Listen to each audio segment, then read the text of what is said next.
Nombreux se disent qu'en faisant comme cet homme l'a fait, ils seront bénis, ils seront protégés. Je vous conseille un peu de suivre un peu cette vidéo.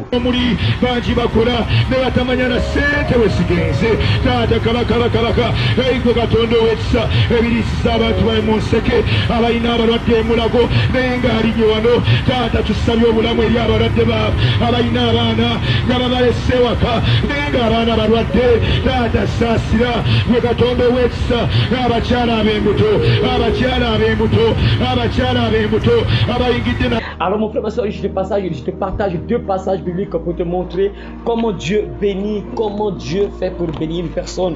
Mes frères et sœurs, il faut savoir une chose que il n'y a rien pour rien. Donc voilà pourquoi je vais vous partager deux passages bibliques pour vous montrer comment Dieu bénit une personne, comment Dieu protège une personne. Le premier passage biblique se trouve dans Deutéronome chapitre 28, à partir du verset 1. La Bible dit ceci: si tu obéis à la voix de l'Éternel ton Dieu, en observant et en mettant en pratique tous ces commandements que je te prescris aujourd'hui, l'Éternel ton Dieu te donnera la supériorité sur les nations de la terre. Voici toutes les bénédictions qui se répandront sur toi et qui seront ton partage lorsque tu obéiras à la voix de l'Éternel ton Dieu.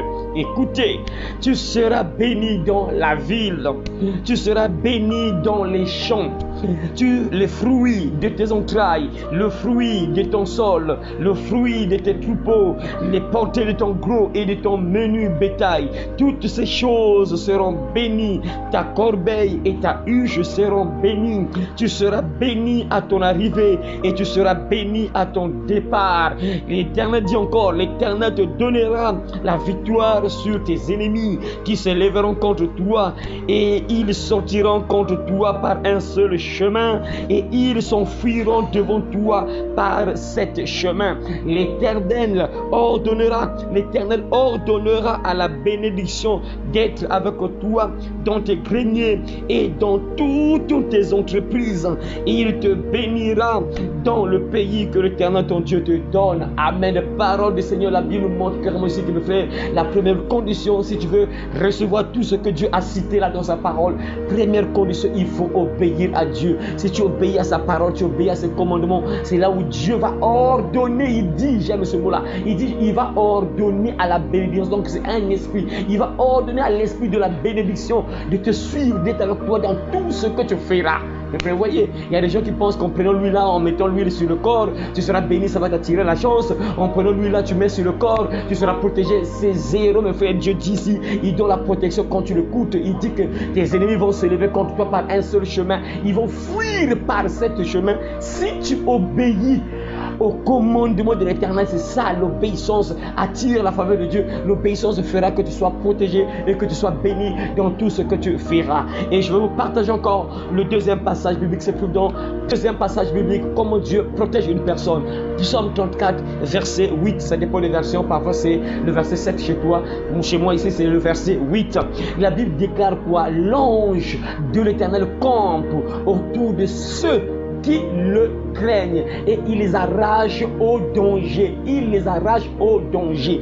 Donc si tu veux te protéger, il faut craindre Dieu. Craindre Dieu, c'est obéir à sa parole, le respecter. Donc lui obéir, se soumettre à sa parole. Quand tu te soumets à Dieu, la Bible déclare qu'il va envoyer un ange qui va te protéger partout là où tu seras. Et cet ange-là aura une mission de t'arracher au danger. Quand il y a un danger, l'ange est là pour te préserver, pour te protéger du danger. Voyez mes frères et sœurs, donc ne pensez plus que quand tu te frottes l'huile sur le corps que tu seras béni, quand tu te frottes l'huile sur le corps que tu seras protégé. Et c'est ce que beaucoup de gens font aujourd'hui. L'idolâtrie, ils prennent certaines choses pour se préserver peut-être, pour attirer peut-être la chance. Ça, on appelle ça l'idolâtrie, mes frères. C'est l'idolâtrie. On met la confiance sur quelque chose que Dieu a même créé. Vous voyez, au lieu d'adorer le Créateur, les gens préfèrent adorer, et au lieu d'adorer le Créateur, les gens préfèrent adorer la créature. Donc les gens préfèrent adorer d'adorer ce que Dieu a créé, au lieu d'adorer Dieu qui a créé cette chose-là. Donc, mon frère, ma soeur, ne te laisse plus entraîner dans l'idolâtrie.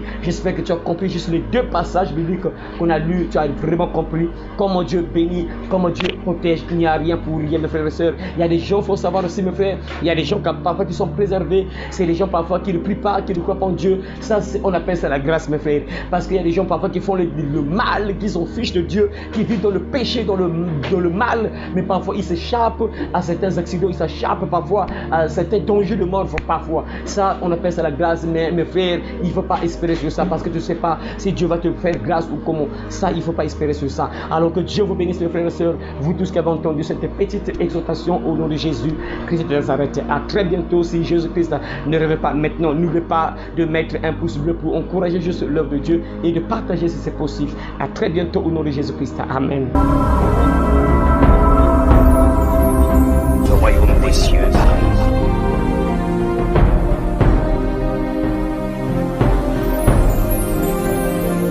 Repentez-vous, car le royaume des cieux est proche.